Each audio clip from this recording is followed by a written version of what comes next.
Hello guys, स्वागत है आप सभी का आपके अपने यूट्यूब चैनल पे। दिस इज़ यशोदा वर्मा और आज हम करेंगे हमारे आसपास के पदार्थ क्लास 9th का साइंस का चैप्टर 1 है। इसका एक पार्ट हमने पहले कर लिया है, आज हम उसका सेकंड पार्ट करेंगे। इट्स मीन आज हम इसको कंप्लीट करने की कोशिश करेंगे। तो चलिए शुरू करते हैं।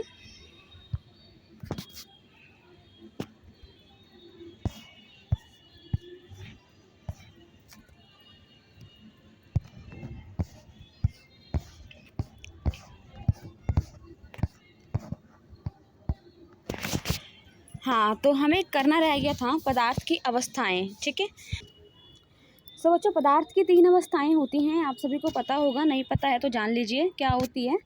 एक होती है हमारी ठोस, ठीक है, दूसरी होती है हमारी द्रव और तीसरी होती है हमारी गैस। ठीक, पदार्थ की 3 अवस्थाएं होती हैं, ठोस, द्रव और गैस।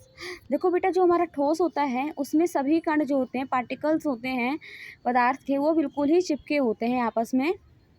उनमें गैप बहुत कम होता है। ठीक है, उनमें गैप बहुत कम होता है। जो ठोस के कण होते हैं, ठोस के पार्टिकल्स होते हैं, वो बिल्कुल ही आपस में चिपके होते हैं, उनमें स्पेस बिल्कुल कम है। इसके कंपेयर में अगर हम द्रव के पार्टिकल के बारे में जानें तो द्रव में क्या होता है, पार्टिकल्स ठोस से थोड़े दूर दूर होते हैं। ठीक है, ठोस से थोड़े दूर होते हैं। ठीक, इनके बीचों में गैप होता है। और अगर हम गैस के बारे में जानें तो गैस के जो कण होते हैं वो बहुत दूर दूर होते हैं आपस में। ठीक है, द्रव से भी ज़्यादा दूर होते हैं। तो यहाँ आप देख सकते हो तीनों में डिफरेंट कि भाई ठोस में जो पदार्थ के कण है बिल्कुल चिपके हुए हैं, द्रव में थोड़े से डिस्टेंस है और गैस में बिल्कुल ही दूर दूर हैं। ठीक है, तो इसके बारे में हम विस्तार से पढ़ते हैं। चलिए शुरू करते हैं। तो बेटा वही चीज़ यहाँ पे लिखा हुआ है। क्या लिखा हुआ है, चलिए पढ़ लेते हैं कि हमारे आसपास के पदार्थों को ध्यान से देखें, ये कितने प्रकार के हैं। हम पाते हैं कि पदार्थ जो हैं 3 रूप में होते हैं। कौन कौन से? ठोस, द्रव और गैस।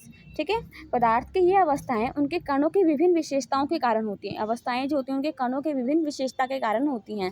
जैसा कि मैंने आपको बताया कि ठोस के कण बिल्कुल ही पास पास होते हैं, गैस के थोड़ा सा दूर दूर होते हैं और द्रव के जो है दोनों के बीच में होते हैं। ठीक है, तो चलो ठोस से शुरू करते हैं। यहाँ एक क्रियाकलाप दे रखा है ठोस को समझाने के लिए कि निम्न वस्तुओं को एकत्रित करें। क्या क्या? पेन, किताब, सुई और लकड़ी की छड़। इनको हमें इकट्ठा करना है और फिर क्या करना है देखते हैं। इन वस्तुओं के चारों ओर पेंसिल घुमाकर इनके आकार को हमें रेखांचित करना है। ठीक है, इनके आकार को हमें निशान लगाना है। क्या इन सभी का एक निश्चित आकार है, स्पष्ट सीमाएं तथा स्थिर आयतन है? तो हाँ भैया, इनके आकार, इनके आयतन सब जो है सेम है। इन पर हथौड़ा मारने, खींचने या गिराने से क्या होता है, इनके साइज में कोई चेंजेस नहीं आते हैं। ठीक है, क्या इनका एक दूसरे से विसरण संभव है? क्या ये एक जगह से दूसरी जगह जो है विसरण कर सकते हैं? तो नहीं, नहीं कर सकते हैं। बल लगाकर इनको संपीड़ित करने का प्रयास करिए। क्या ये संपीड़ित होता है? तो आपका आंसर होगा नहीं।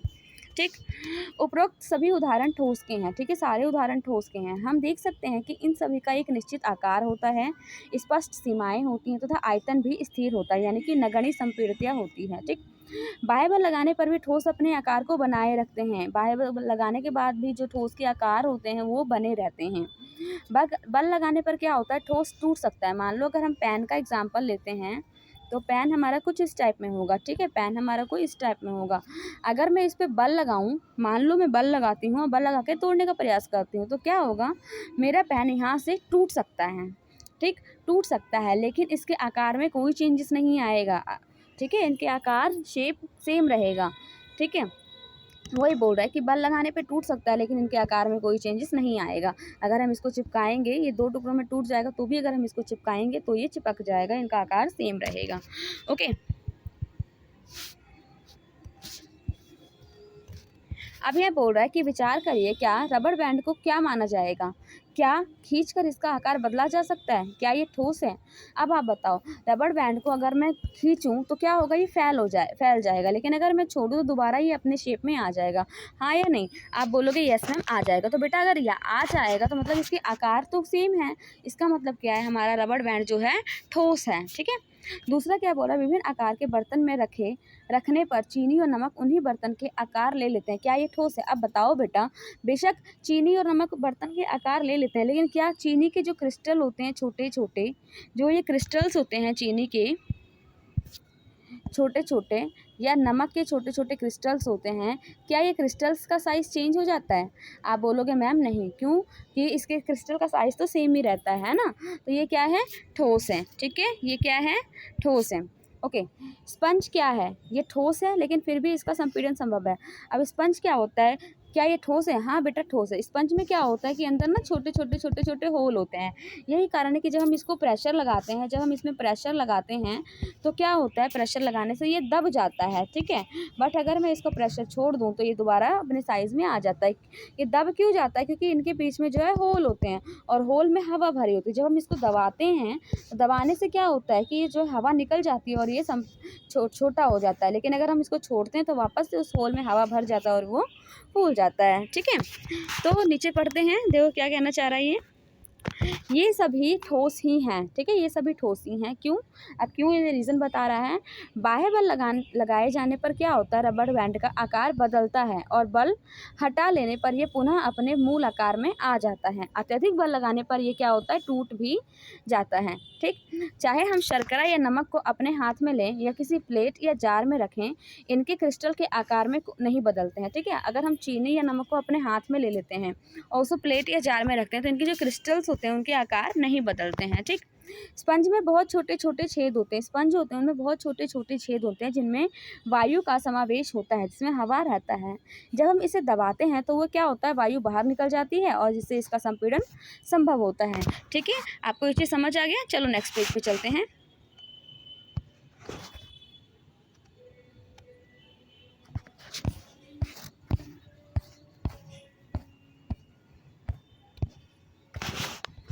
तो नेक्स्ट है हमारा द्रव अवस्था, ठीक है। नेक्स्ट है हमारा द्रव अवस्था। निम्न वस्तुओं को एकत्रित करें। क्या क्या?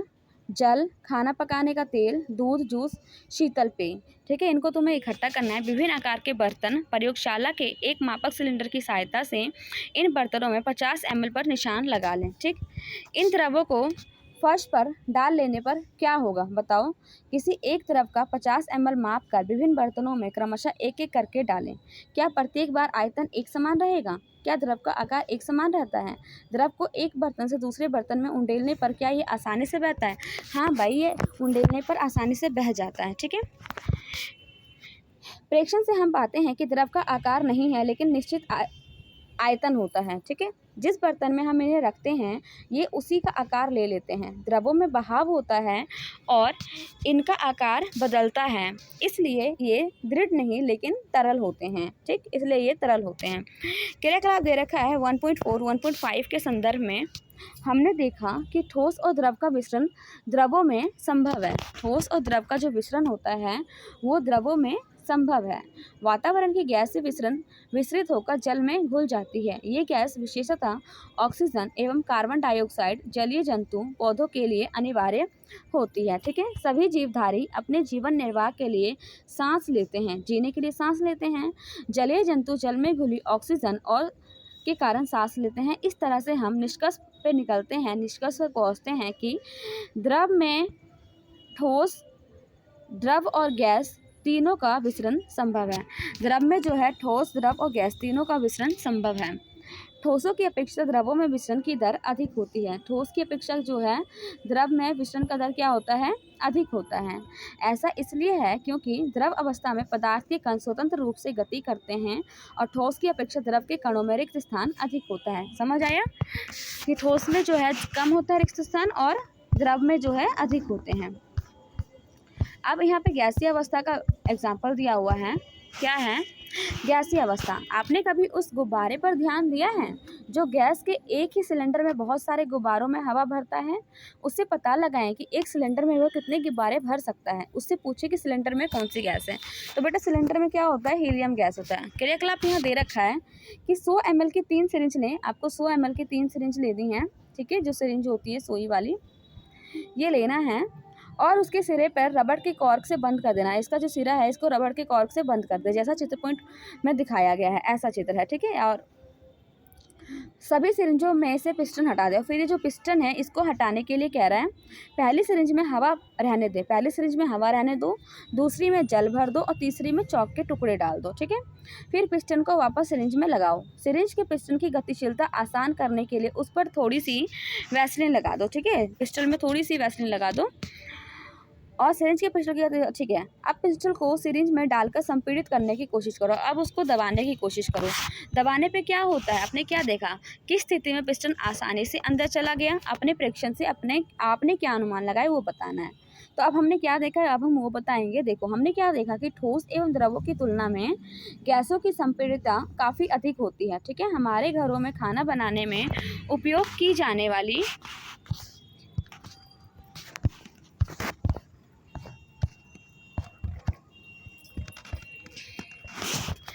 द्रवीकृत पेट्रोलियम गैस या अस्पतालों में दिए जाने वाले ऑक्सीजन सिलेंडर में संपीड़ित गैस होती है। आजकल वाहनों में ईंधन के रूप में भी संपीड़ित प्राकृतिक गैस का उपयोग होता है। संपीड़ितता काफ़ी अधिक होने के कारण गैस के अत्यधिक आयतन को एक कम आयतन वाले सिलेंडर में संपीड़ित किया जा सकता है एवं आसानी से एक स्थान से दूसरे स्थान तक ले जाया जा सकता है। यहाँ बताया जा रहा है कि गैसों में संपीड़ितता जो है बहुत अधिक होती है। यही कारण है कि हम उसको एक स्थान से दूसरे स्थान तक आसानी से पहुँचा सकते हैं। हमारी नाक तक पहुंचने वाली गंध से बिना रसोई में प्रवेश किए ही हम जान जाते हैं कि क्या पकाया जा रहा है। ये गंध हम तक कैसे पहुंचती है, ऑफकोर्स गैस में विसरण होता है ना, और वहाँ से हमें पहुंचती है। देखो कैसे, खाने की गंध के कण वायु में मिल जाते हैं और रसोई से फैलकर हम तक पहुंच जाते हैं। यह गंध के कण और दूर भी जा सकते हैं। पके हुए गर्म खाने की महक हमारे पास कुछ ही क्षणों में पहुंच जाती है, इसकी तुलना में ठोस एवं द्रवों के विसरण से करें तो, ठीक है। गैसों में मतलब कहने का मतलब है कि विसरण बहुत ज़्यादा है, ठीक। कणों की तेज गति और अत्यधिक रिक्त स्थान के कारण गैसों का अन्य गैसों में विसरण बहुत तीव्रता से होता है, ठीक है। कणों की तेज गति और अत्यधिक रिक्त स्थान के कारण जो है गैसों का अन्य गैसों में विसरण बहुत तीव्रता से होता है, ठीक। यहाँ दे रखा है कि हमारे पास ठोस है, यहाँ पे ये हमारा ठोस दे रखा है प्लेट, जिसमें जो है कण बिल्कुल आपस में चिपके हुए हैं, ठीक। नीचे दे रखा है हमारे पास द्रव जल, जिसमें हमारे कण थोड़े दूर दूर हैं। और यहाँ देखो गैस में गैस के कण बहुत ही ज़्यादा दूर दूर हैं, ठीक है, जो मैंने आपको पहले ही ये चीज़ समझा दिया है। गैसीय अवस्था में कणों की गति अनियमित और अत्यधिक तीव्र होती है। गैस में क्या होता है, कण बहुत तेजी से बहाव करता है, ठीक है, उसमें क्योंकि स्पेस बहुत ज़्यादा है।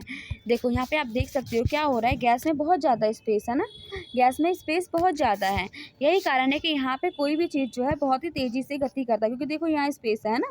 और इसके अलावा जल में देखो स्पेस थोड़ा कम है। ये देखो जहाँ एरो दिख रहा होगा, इस रेड कलर का एरो जो दिख रहा है, इसमें स्पेस एक बहुत कम है और इस स्पेस के थ्रू जो है चीज़ें हमारी चलती है। और ठोस में बिल्कुल ही बहुत कम है, बहुत ज़्यादा कम है ही नहीं, मतलब गैप, ठीक। इस अनियमित गति के कारण ये कण आपस में एवं बर्तन की दीवारों से टकराते हैं। बर्तन की दीवार पर गैस कणों द्वारा प्रति इकाई क्षेत्र पर बल लगने के कारण गैस का दबाव बनता है, ठीक है। अब यहाँ पूछ रहा है कि क्या पदार्थ अपनी अवस्था को बदल सकता है। तो हाँ बेटा, पदार्थ अपनी अपेक्षा को अपनी जो है अवस्था को बदल लेता है। अब देखो क्या कहना चाह रहा है, अपने प्रेक्षण से हम जानते हैं कि जल के तीनों अवस्थाओं में रह सकते हैं। अब देखो जल तीनों अवस्था में रह सकते हैं। आप घर में अगर देखो तो जल हमारा क्या होता है, अगर जल को हम ठंडा करें, टेम्परेचर लो करें, तो वो क्या हो जाता है, ठोस में बर्फ़ में कन्वर्ट हो जाता है। और बर्फ़ को अगर हीट दें तो दोबारा वो पानी बन जाता है, और पानी को और ज़्यादा हीट दें तो क्या होता है बेटा, गैस बन जाता है ना। जल वाष्पीकरण होकर गैस के रूप में कन्वर्ट हो जाता है, ठीक, वायुमंडल में चला जाता है। तो देखो यहाँ बता रहा है कि ठोस जैसे कि बर्फ, द्रव जैसे कि जल, गैस जैसे कि जलवाष्प। अवस्था बदलने के दौरान पदार्थ के अंदर क्या होता है, अवस्था के परिवर्तन से पदार्थ के कणों पर क्या प्रभाव पड़ता है, क्या हमें इन प्रश्नों का उत्तर नहीं खोजना चाहिए। तो देखो तापमान परिवर्तन का प्रभाव क्या होता है। एक बीकर में 150 ग्राम बर्फ का टुकड़ा लें एवं चित्र 1.6 के अनुसार उसमें प्रयोगशाला में प्रयुक्त थर्मामीटर को इस प्रकार लटका दें कि थर्मामीटर का बल्ब बर्फ को छू रहा हो, जैसे कि यहाँ दिखाया गया है, ठीक। थर्मामीटर का ये बल्ब है, ये बर्फ को छू रहा है, यहाँ पर दिख रहा है ना।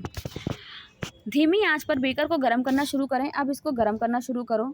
जब बर्फ़ पिघलने लगे तो तापमान नोट कर लो। जब ये बर्फ़ पिघलेगा तो हमें टेम्परेचर को नोट करना है। जब संपूर्ण बर्फ़ जल में परिवर्तित हो जाए तो पुनः तापमान नोट करो। जब ये पूरा जल कन्वर्ट हो जाए तो उसको फिर तापमान को नोट करना है। ठोस से द्रव अवस्था में होने वाले परिवर्तन में प्रेक्षण को नोट करें। अब बीकर में एक कांच की छड़ डालें। अब क्या करना है, इसमें एक कांच की छड़ डालना है और हिलाते हुए उसको गर्म करना है जब तक जल उबलने ना लगे, ठीक है। जब उबलने लगेगा तब थर्मामीटर की माप का बराबर नज़र रखें जब तक कि अधिकतर जल वाष्प ना बन जाए। ओके, जल के द्रव अवस्था से गैसीय अवस्था में परिवर्तन को प्रेक्षण में नोट करना है। तो यहाँ हमने क्या देखा कि ठोस के तापमान को बढ़ाने पर उसके कणों की गतिज ऊर्जा क्या हुआ, बढ़ गया, है ना। गतिज ऊर्जा में वृद्धि होने के कारण क्या हुआ कि कण अधिक तेजी से कंपन करने लगे और ऊष्मा के द्वारा प्रदत्त की गई ऊर्जा कणों के बीच आकर्षण बल को पार कर लेती है। इस कारण कण अपने नियत स्थान को छोड़कर अधिक स्वतंत्र होकर गति करने लगते हैं। इस अवस्था ऐसी है जब ठोस पिघलकर द्रव में परिवर्तित हो जाता है। ठीक है,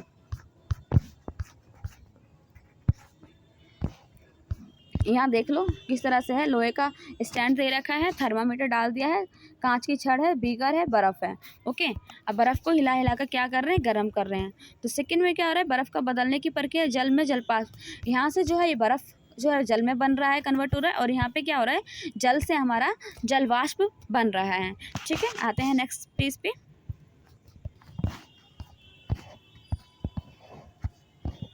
तो हमने क्या देखा बेटा कि किसी ठोस के गलने की प्रक्रिया में तापमान समान रहता है, ऐसे में ऊष्मीय ऊर्जा कहाँ जाती है।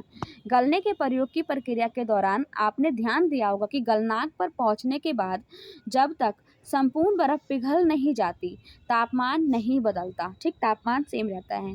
बीकर को ऊष्मा प्रदान करने के बाद भी ऐसा ही होता है। कणों के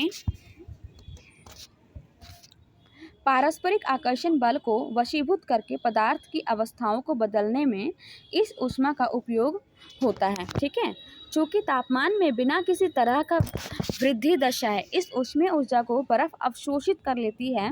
यह माना जाता है कि यह बीकर में ली गई सामग्री में छुपी रहती है, जिसे गुप्त ऊष्मा कहते हैं। यहाँ गुप्त का अभिप्राय छुपी हुई से है। ठीक है, वायुमंडलीय दाब पर 1 किलोग्राम ठोस को उसके गलनांक पर द्रव में बदलने के लिए जितनी ऊष्मीय ऊर्जा की आवश्यकता होती है उसे गलनांक की प्रस्तुत ऊष्मा कहते हैं। अर्थात 0 डिग्री पर जल के कणों की ऊर्जा उसी तापमान पर बर्फ के कणों की ऊर्जा में अधिक होती है। ठीक है, जब हम जल में ऊष्मीय ऊर्जा देते हैं तो कण अधिक तेजी से गति करते हैं।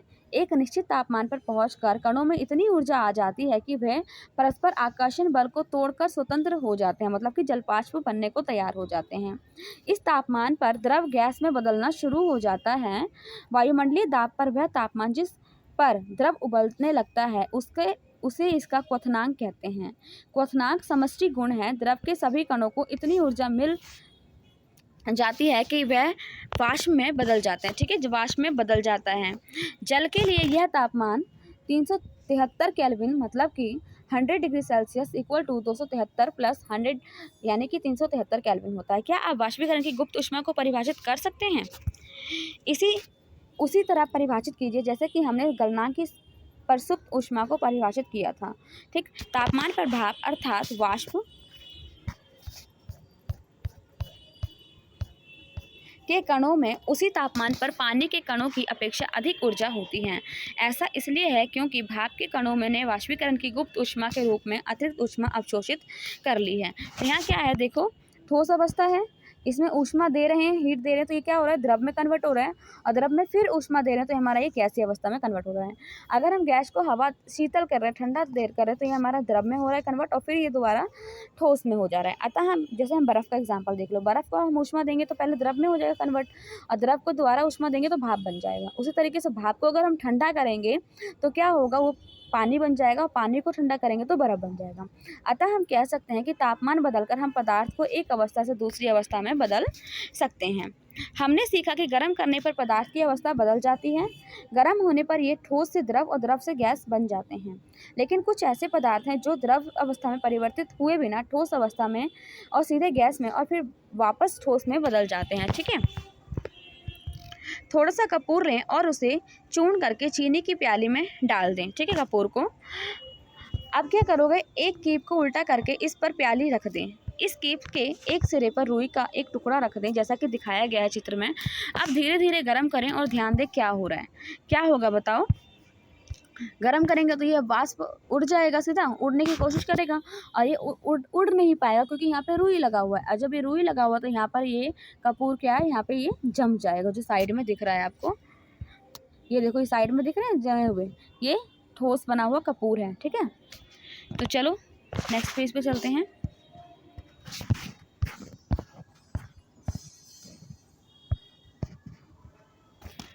तो कपूर का ऐसे हमने प्रक्रिया किया, ठीक है, तो उसमें क्या हुआ, द्रव अवस्था में परिवर्तित हुए बिना ठोस क्या हुआ, सीधा गैस में कन्वर्ट हो गया और फिर गैस का ऊर्ध्वपातन क्रिया के द्वारा क्या हुआ, ऊर्ध्वपातन क्रिया के द्वारा सीधे गैस से ठोस बन गया। ठीक है, ऊर्ध्वपातन प्रक्रिया क्या होता है कि द्रव से सीधा ठोस बनना, गैस से सीधा ठोस बनना, ठोस से सीधा गैस बनना। ठीक है, तो उसे हम बोलते हैं ऊर्ध्वपातन क्रिया। यहाँ देखो दिखा रखा है। अब 1.4.2 क्या कह रहा है, दाब परिवर्तन का प्रभाव, इसके बारे में थोड़ा सा हम जान लेते हैं। ठीक है, हम जानते हैं कि घटक कणों के बीच की दूरी में अंतर होने के कारण पदार्थों के विभिन्न अवस्थाओं में अंतर होता है। किसी सिलेंडर में भरी गैस पर दबाव लगाने एवं संपीड़न करने पर क्या होगा, क्या इसके कणों के बीच की दूरी कम हो जाएगी? क्या आपको लगता है कि दाब बढ़ाने या घटाने से पदार्थ की अवस्था में परिवर्तन हो सकता है? देखो पिस्टन है, सिलेंडर है, पिस्टन सिलेंडर है, अगर हम दाब बढ़ा देते हैं तो इसकी, अगर हम दाब बढ़ा देते हैं, देखो यहाँ दाब लगाया जा रहा है, तो दाब लगाने से क्या हुआ, थोड़ा सा ये कम हो गया, स्पेस कम हो गया, और दाब लगाया तो हमारा ये और भी ज़्यादा कम हो गया। दाब बढ़ाने पर क्या होता है, पदार्थ के कणों को समीप ले आते हैं और उसके कण आपस में पास हो जाते हैं, जिससे कि उसका आकार छोटा हो जाता है। दाब के बढ़ने और तापमान घटने से गैस द्रव में बदल जाती है। ठीक है, क्या आपने ठोस CO2 के बारे में सुना है? इसे उच्च दाब पर संग्रहित किया जाता है। जब वायुमंडलीय दाब का माप 1 एटमॉस्फेयर हो तो ठोस CO2 द्रव अवस्था में आए बिना सीधा गैस में क्या होता है, परिवर्तित हो जाता है। ठीक है, यही कारण है कि ठोस कार्बन डाइऑक्साइड को शुष्क बर्फ कहते हैं। कार्बन डाइऑक्साइड को क्या बोलते हैं, शुष्क बर्फ। इस तरह से हम कह सकते हैं कि पदार्थ की अवस्थाएं यानी ठोस, द्रव, गैस दाब और तापमान के द्वारा ये तय होती है। ठीक,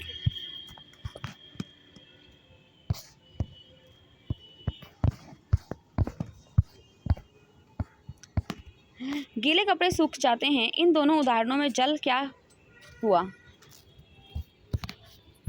चलो अब हम वाष्पीकरण के बारे में थोड़ा सा जान लेते हैं। वाष्पीकरण क्या होता है कि पदार्थ की अवस्था बदलने के लिए क्या सदैव ऊष्मा या दाब डालना जरूरी है? क्या आपने दैनिक जीवन में ऐसा उदाहरण दे सकते हो कि बिना क्वथनांक पर पहुंचे हुए क्या कोई द्रव वाष्प अवस्था में बदल सकता है?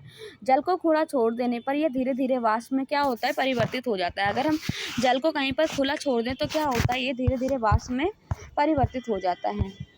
गीले कपड़े सूख जाते हैं, इन दोनों के उदाहरणों में जल का क्या हुआ बेटा, क्या हुआ, वाष्पीकरण हो जाता है। हम जानते हैं कि पदार्थ के कण हमेशा क्या होता है, गतिशील होते हैं और कभी भी रुकते नहीं हैं। एक निश्चित तापमान पर गैस, द्रव और ठोस के कण विभिन्न मात्रा में गतिज ऊर्जा करती हैं।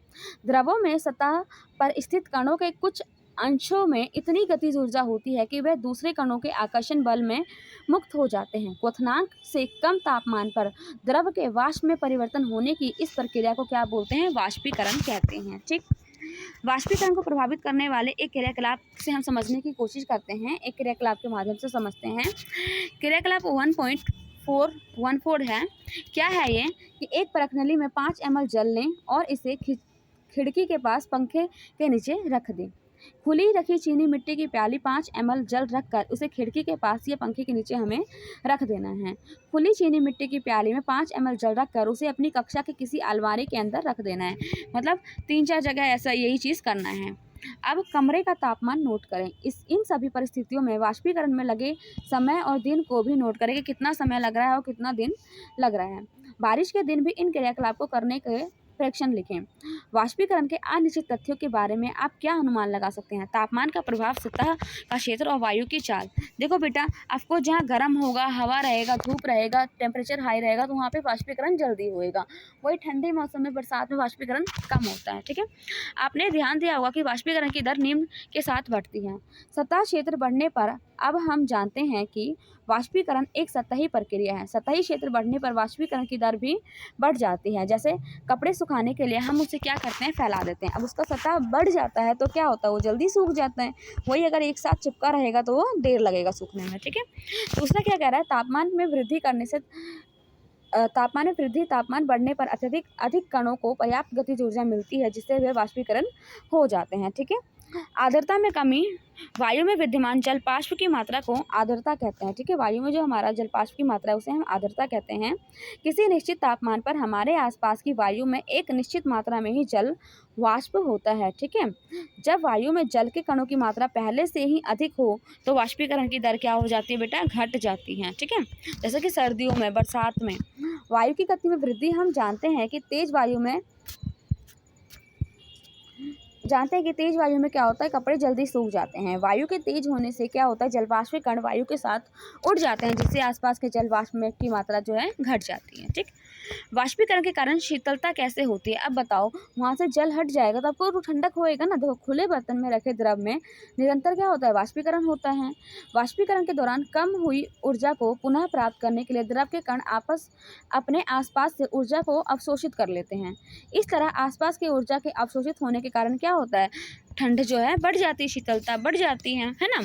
जब आप एसीटोन या नाखून को पॉलिश हटाने वाले द्रव को अपनी हथेली पर गिराते हैं तो क्या होता है, इसके कण आपकी हथेली या उसके आसपास की ऊर्जा प्राप्त कर लेते हैं और वाष्पीकृत हो जाते हैं, जिससे हथेली पर शीतलता महसूस होती है। ठीक है, तेज धूप वाले गर्म दिन के बाद लोग अपनी छत या खुले स्थान पर जल छिड़कते हैं, क्योंकि जल के वाष्पीकरण की गुप्त ऊष्मा गर्म सतह को शीतलता बनाती है। क्या आप वाष्पीकरण के कारण शीतल होने के और उदाहरण दे सकते हैं?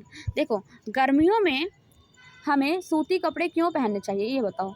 शारीरिक क्रिया के कारण गर्मियों में हमें ज़्यादा पसीना आता है, जिससे हमें शीतलता मिलती है। ठीक है, गर्मियों में हमारा क्या होता है, ज़्यादा पसीना आती है और जिससे हमें शीतलता मिलती है।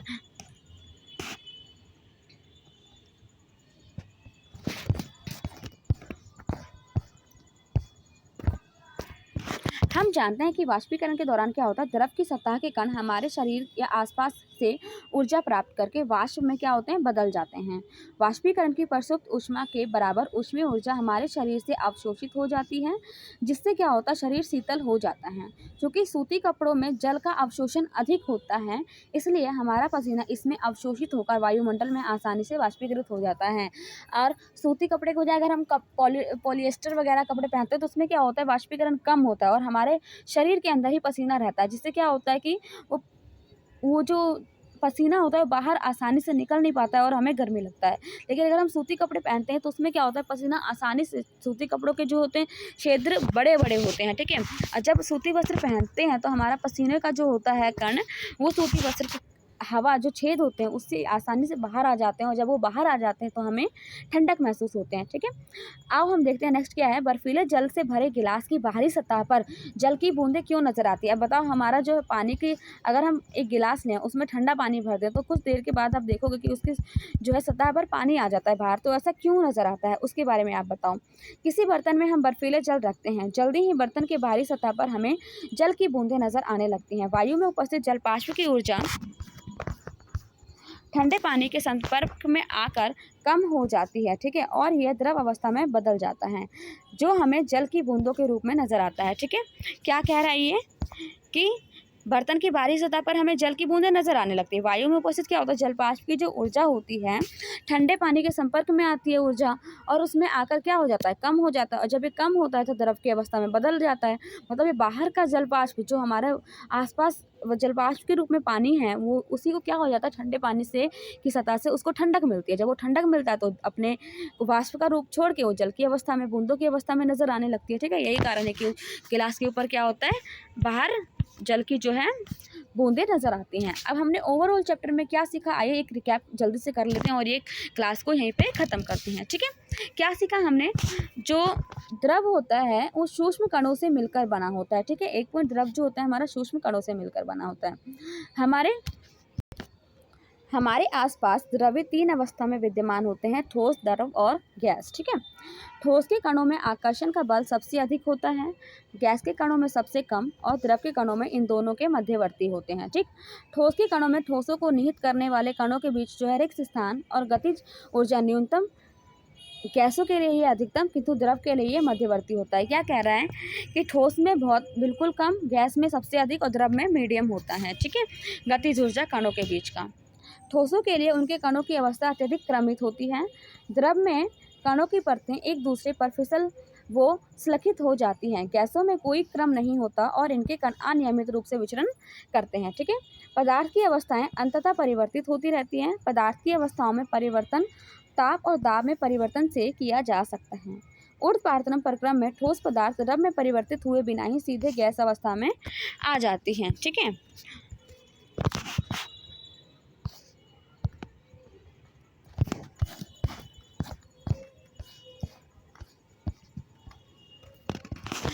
निक्षेपण प्रक्रम में क्या होता है, गैसीय पदार्थ सीधे ठोस अवस्था में आ जाता है। ठीक है, क्वथनांक की समष्टि परिघटना, जिसमें समष्टि के कण द्रव अवस्था में वाष्प में परिवर्तित होते हैं। वाष्पीकरण सतह की एक परिघटना है। सतह के कण पर्याप्त ऊर्जा ग्रहण कर उनके बीच के परस्पर आकर्षण बलों को पार कर लेते हैं और द्रव को वाष्प में परिवर्तित कर देते हैं। वाष्पीकरण की गति निम्न कारणों पर निर्भर करती है: सतही क्षेत्रफल, जिसका वायुमंडल के प्रति परित्याग होता है, तापमान, आर्द्रता और वायु की गति।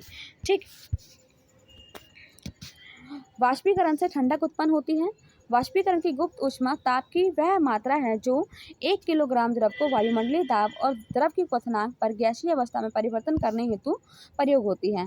संकलन की गुप्त ऊष्मा ऊर्जा की वह मात्रा है जो 1 किलोग्राम ठोस को वायुमंडलीय दाब पर ठोस को उसके संकलन बिंदु पर लाने के लिए प्रयोग होती है। ठीक है, कुछ मापने योग्य राशियाँ, उनके मात्रक नीचे दिए हुए हैं, आइए देख लेते हैं इनको भी। देखो बच्चा, तापमान को हम क्या करते हैं, केल्विन में मापते हैं, जिसका प्रतीक है के। ठीक, तापमान को हम केल्विन में मापते हैं, जिसका प्रतीक है के। लंबाई को हम जो है, लंबाई को हम मीटर में मापते हैं, जिसका प्रतीक हमारा एम है। संहति को हम किलोग्राम में मापते हैं, जिनका प्रतीक किलोग्राम है।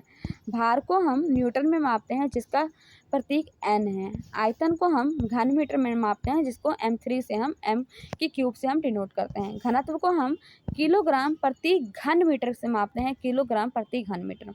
दाब को पास्कल में मापते हैं, PA। ओके, सो इसी के साथ हमारा ये चैप्टर कंप्लीट होता है। मिलते हैं नेक्स्ट चैप्टर के में नेक्स्ट वीडियो में नए चैप्टर के साथ। जब तक के लिए हंसते रहिए, मुस्कुराते रहिए।